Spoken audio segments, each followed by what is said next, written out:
Hey guys, WhiteFox1225 here, and today we're going to be talking about Evole, which is a new multiplayer shooter. So, it's basically, it's a 4v1 game, and it's made by Turtle Rock Studios, who also made the Left 4 Dead game. So, they're definitely capable of making some awesome games, because I absolutely love Left 4 Dead. So you guys might think, oh, it's made by the people who made Left 4 Dead. It's obviously a co-op game, but it's actually not. It's like I said, 4v1. So there's 4 players on one team and 1 player on another team. And I'll explain about the different classes and the different sides later. First, I just wanted to tell you guys about some story behind the game. Obviously, it's a multiplayer only game, so it doesn't have a huge story, but the story sort of sets the stage and kind of tells why we have the situation we have in the game. So basically, it takes place in the future, and humans are expanding past Earth, and they're colonizing different worlds. And there's basically this alien race that's trying to stop them from spreading. So that's the basic concept of the game. And so the 2 sides in the games, or one is playing as sort of the alien race, and they're going to be playing as this thing called the Goliath. And then we have the hunters, which are the humans that are trying to, hunt down the Goliath. So let me explain to you guys about the premise of how the game is set up, and then we'll go into the different sides and the different classes and things like that. So like I said, it's a team of 4 human players fighting against 1 player-controlled monster. So everything is player-controlled. There are some AI monsters in the world, but they're usually neutral and they kind of ignore you. Although the monster can kill them to level up more, and the humans can kill them to get some points. But we'll talk about that later. So basically, when you start the game, the humans parachute in, and basically they start out in this shield where this little force field where all the people of the world are hiding from the Goliath, and basically they start there, and from there they have to go out and find the Goliath and kill it. So when you're playing as the Goliath, you're already going to start in the world, and you're going to have to eat AI monsters or AI animals to get bigger and level up, and then you'll unlock more abilities by doing that. And basically your job is either to hide from the humans throughout the whole match, or pick them off and just play aggressively and kill them. Basically, you're just trying not to die or wiping out the human team. So that's basically your job. So that's basically the basic setup of the game. And there also has a level up system where you can unlock new hunters or new monsters. You're also going to be able to unlock new skins, upgrades, perks, just things like that. And it also has a leaderboard system, and that's not a huge deal for me. I know some people like it, but I personally just don't really care. So that's basically the whole, premise of the gameplay. So now let's get into the different sides, because the classes are really important in this game. So let's talk about the first monster class, which is the Goliath. So basically, like I said, you eat AI to level up and you become more powerful.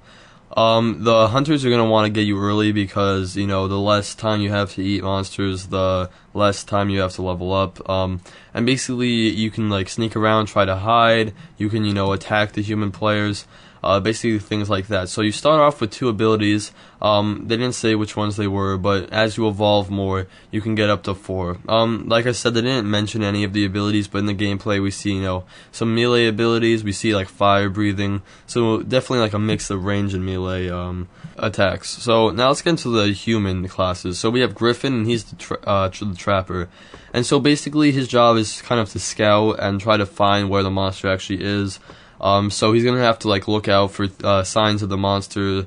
So basically he's gonna be picking up tracks, looking for signs like birds flying in the distance where the monster scared them. He also has a radar he can put on the ground. So really his job is just to find out where the monster actually is.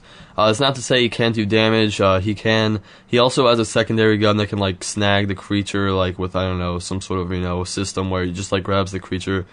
He really is the leader of the team, and he's going to lead the team where to go. So if you're playing as Griffin, definitely the key is communication and to tell your team where to go.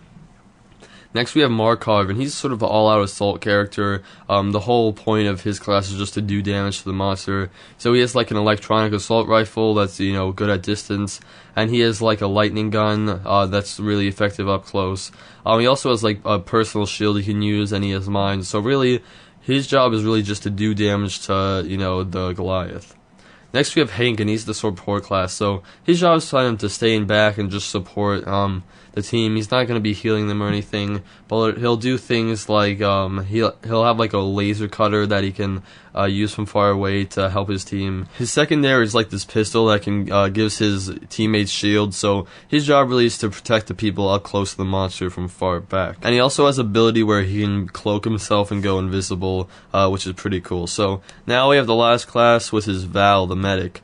So basically she is a meta gun that allows her to heal people from a distance. She also has sort of like a healing, burst that can heal people in range.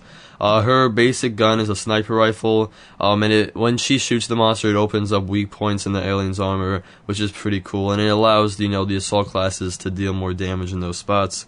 She also has a tranquilizer, which slows the monster down, and it also outlines it in green so that people can see like through walls. So if it runs away, you might want to like hit it with that thing, and then you can know where it is. So that's pretty much it for the classes. So all the classes have a jetpack that helps them get around quickly, which is pretty cool. The classes, let me just say that they look really, well developed and individual. They all have really unique abilities. Also, they just look so great. All the characters look really detailed, and like a lot of time was spent, going through them. We have like Hank, who has like this huge beard. He looks really cool. Griffin has like a cowboy hat. Markov has like this huge red eye thingy.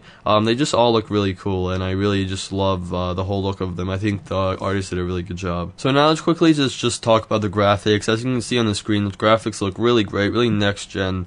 And the planet looks really beautiful. It takes place on this planet called Sheer, and it just looks really great. It's like lush, it's really beautiful. I really like it. I think the monsters look really awesome, and I think they look really cool. So I really love the graphics in this game. And also one thing I want to mention is that the cover art for this game is just really cool. I really like it, and you can see a picture on the screen right now. So this game is going to be coming out Q3 of 2014. It's going to be for Xbox One, PS4, and PC. So it really is a purely next-gen game. That's part of why it looks so great. I just can't wait for this game, and I'm going to continue to cover it. It looks really cool. It's a really unique premise that a lot of games don't have. So thanks guys for watching, and I'll definitely be covering more of this game in the future. So if you're interested in that, make sure you subscribe. Thanks for watching, and I'll see you in the next one.